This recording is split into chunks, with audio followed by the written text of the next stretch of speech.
Rex Ryan's sudden turnaround sent shockwaves through the sports world. Just days ago, he was the loudest critic of Shedeur Sanders. Now, he's leading the Let Him Play campaign.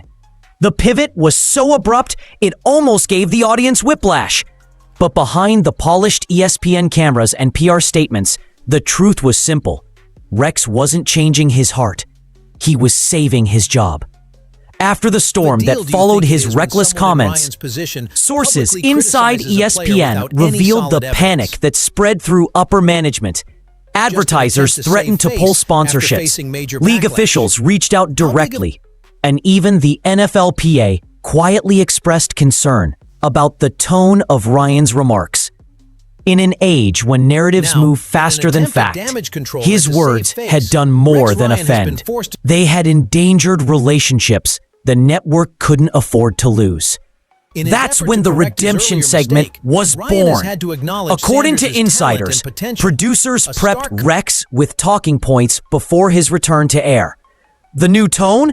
Humble, supportive, strategic. He started praising Shedeur's work ethic and potential, painting himself as a misunderstood veteran who only wanted the best for the kid. Viewers weren't buying it, at least not all of them. Social media flooded with clips comparing his apology to his earlier insults, with captions like, "Same mouth, different paycheck."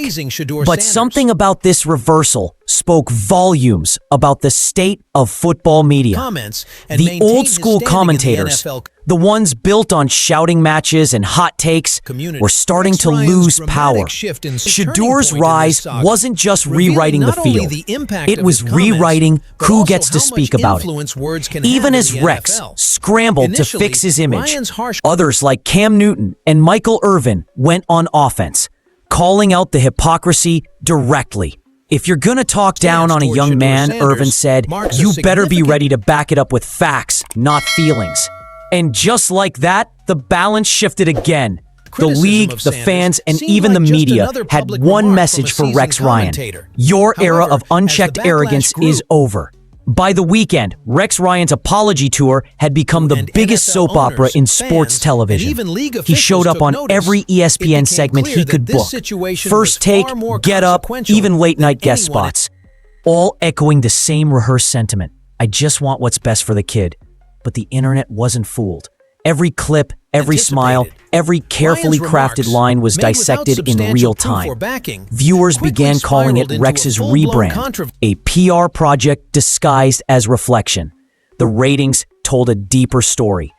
Episodes that featured Shedeur Sanders' name in the title outperformed every other NFL discussion by double digits. "If you're going to talk down on a young man," Irvin said, "you better be ready to back it up with facts, not feelings." And just like that, the balance shifted again. The league, the fans, and even the media had one message for Rex Ryan. Your era of unchecked arrogance is over. By the weekend, Rex Ryan's apology tour had become the biggest soap opera in sports television. He showed up on every ESPN segment he could book. First Take, Get Up, even late-night guest spots. All echoing the same rehearsed sentiment. I just want what's best for the kid. But the internet wasn't fooled. Every clip, every smile, every carefully crafted line was dissected in real time. Viewers began calling it Rex's rebrand, a PR project disguised as reflection. The ratings told a deeper story. Episodes that featured Shedeur Sanders' name in the title outperformed every other NFL discussion by double digits. For ESPN, Shedeur had become the truth market, a living, breathing storyline that sold outrage, redemption, and inspiration all at once. Analysts who once ignored him were now rushing to attach their brands to his name. It was media opportunism in HD. But amid the chaos, something remarkable was happening. Fans were getting smarter. They started demanding evidence, context, and accountability from every talking head. Hashtags like #ShowTheTape and #receipts only flooded timelines. For the first time in years, audiences weren't just watching, they were investigating. Every rumor about Shedeur was met with clips of his accuracy, his composure, his stats. The public wasn't being led anymore. It was leading the narrative. Inside the Browns facility, Shedeur kept quiet, watching the circus unfold from a distance. His team noticed how he never flinched. No statements, no subtweets, just focus. To him, the noise was validation, proof that he'd shifted the gravitational pull of the conversation. Meanwhile, NFL executives noticed the trend too. A league memo circulated, warning commentators to avoid speculative critiques without sourcing. Translation: don't be the next Rex Ryan.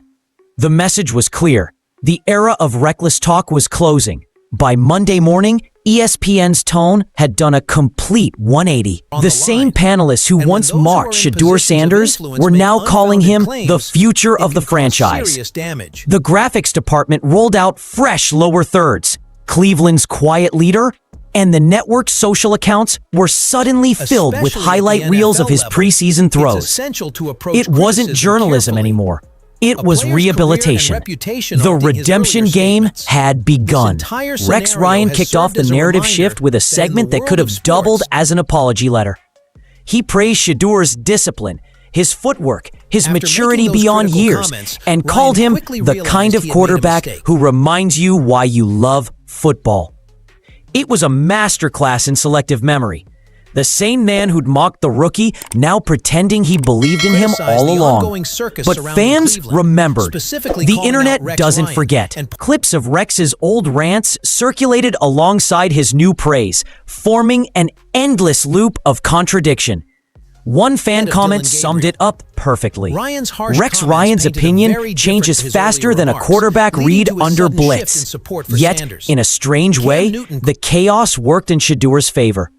The more the media flip-flopped, the more consistent he looked. The rookie's silence became his loudest statement. Behind closed doors, even the Browns' PR team recognized the shift. For the first time all season, positive headlines outnumbered negative ones. Question. Reporters covering practice noted how the locker room energy felt lighter, more unified. Veterans who once doubted him now talked about his command presence. It wasn't just about proving talent anymore, it was about proving poise. Across the league, other young quarterbacks watched closely. The message was clear. Stay patient, stay grounded, let the media eat its own words. Shedeur had turned the most chaotic PR storm into a case study in calm dominance. By midweek, the energy in Cleveland had completely transformed. The same media that once painted Shedeur Sanders as a distraction now couldn't get enough of him. ESPN analysts were dissecting his footwork. NFL Network was breaking down his film from college, and social media was buzzing with highlight clips tagged #LetShedeur The narrative had shifted, and for the first time, Shedeur wasn't the story's victim. He was the headline. Inside the Browns facility, players started feeding off the new momentum. Offensive linemen who'd kept quiet during the earlier drama began speaking up. "We just want the best guy under center," one lineman told reporters.